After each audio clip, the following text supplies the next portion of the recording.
سب سے پہلی بات یہ ہے، قربان اس اللہ کی ذات پر جس اللہ نے مجھے قرآن کریم کی دولت سے نوازا۔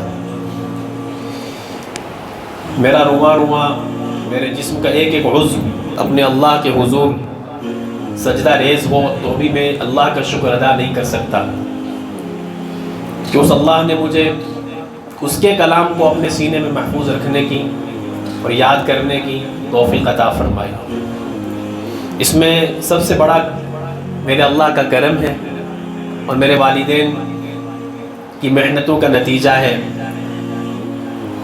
مجھے اچھے سے یاد ہے 16 جون 1996 کو میری دستار بندی ہوئی تھی جب میں 9 سال کا تھا، اور اس کے بعد پھر یہ سلسلہ آگے چلتا گیا، اور پھر اسی مسجد کے اندر پہلا محراب جب میں نے سنایا تو وہ جس کیفیت کے ساتھ سنایا تھا وہ کیفیت بھی مجھے یاد ہے، اور پھر والد صاحب کی جو ڈانٹ اور ڈپٹ تھی، انتہا درجہ سخت لب و لہجے میں والد صاحب نے جو مجھے ڈانٹ پلائی تھی وہ مجھے سب یاد ہے۔ لیکن یہ جو بڑوں کی ڈانٹ ڈپٹ ہوتی ہے یہ زندگی میں بہت کام آتی ہے۔ اس وقت تو مجھے وہ منظر بھی یاد ہے کہ والد صاحب نے جب مجھے ڈانٹا تو میں دوسرے کمرے میں چلا گیا، تو میں نے امی سے یوں کہا میں کل نہیں سناؤں گا، کچھ بھی ہو جائے میں تراویح نہیں پڑھوں گی۔ لیکن بہرحال وہ دن تھے، پھر یہ سلسلہ آگے بڑھتا گیا، اور آج اس کا احساس ہوتا ہے۔ میں اللہ کا لاکھ لاکھ شکر ادا کروں کہ اللہ آپ نے میرے سینے میں اپنے کلام کو محفوظ کیا، یہ میرا کمال نہیں، اے اللہ یہ آپ کا فضل ہے۔ اللہ تعالیٰ مجھے ناقدری سے بچائے۔ اور دوسری بات یہ ہے کہ حاجی عبدالسلام صاحب نے یہ جو عمرے کی ٹکٹ پیش کی ہے، اللہ کے گھر میں بیٹھ کے کہہ رہا ہوں، یہ بات اس لیے آپ سے کہہ رہا ہوں تاکہ ہمارا یقین اللہ کی ذات پر بڑھ جائے۔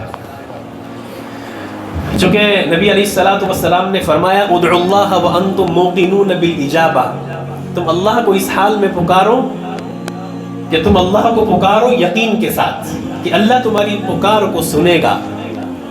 اور حدیث میں آگے کے الفاظ یہ ہے، اللہ تعالیٰ غفلت والی پکار کو، بے توجہی کے ساتھ پکارنے والے کی پکار کو اللہ پاک نہیں سنتا۔ نبی علیہ الصلوۃ والسلام نے فرمایا ان ربکم حی کریم، تمہارا رب جو ہے نا وہ انتہا درجے کرم کی صفت والا ہے۔ یستحیی من عبدہ اذا رفع یدیہ ان یردہما صفرا، کہ اس اللہ کو حیا آتی ہے کہ جب بندہ اس کے سامنے ہاتھ اٹھائے اور وہ اللہ اس کے ہاتھ کو خالی لوٹا دے، اللہ کو خالی لوٹاتے ہوئے حیا آتی ہے۔ جب سے اللہ نے کچھ مانگنے کی توفیق دی ہے، خلوت میں یا جلوت میں، ہمیشہ سے اس بات کو اللہ سے مانگا، ہمیشہ آخر کی یہی دعا ہوتی تھی، اے اللہ مرنے سے پہلے حرمین کی حاضری نصیب فرما۔ اور جو بھی عمرہ کرنے کے لیے گیا، بہت سارے واٹس ایپ میسیج میرے پاس موجود ہیں کہ کسی نے اطلاع دی کہ عمرہ کرنے جا رہا ہوں، میں نے کہا میری 2 دعائیں آپ کے پاس امانت ہیں، 2 دعائیں آپ کے پاس امانت ہے، سینکڑوں میسیج شاید موجود ہوں گے۔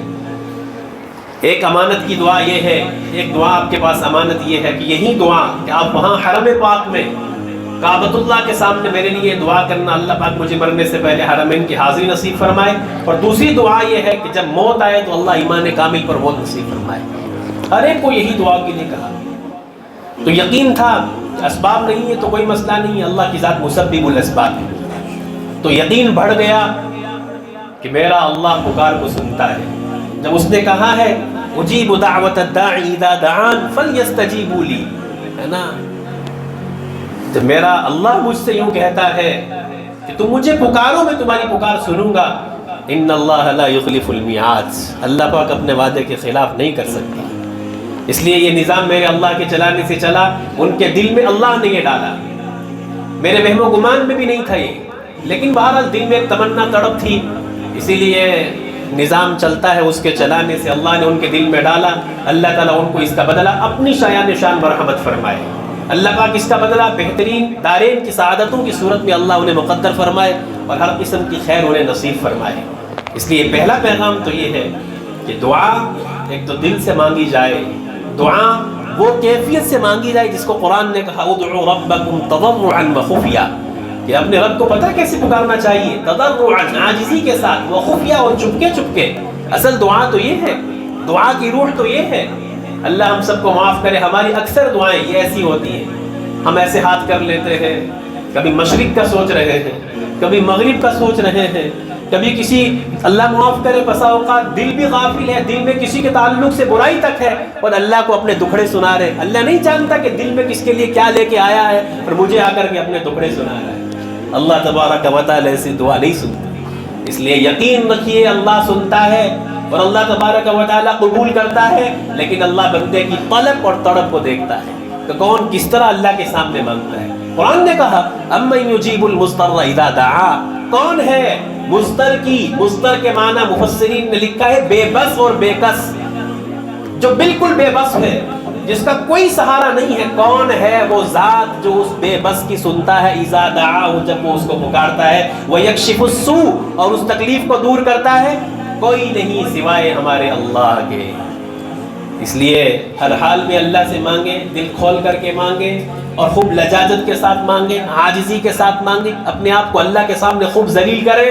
اللہ پاک رحمتوں کے اور برکتوں کے دروازے کھولے گا.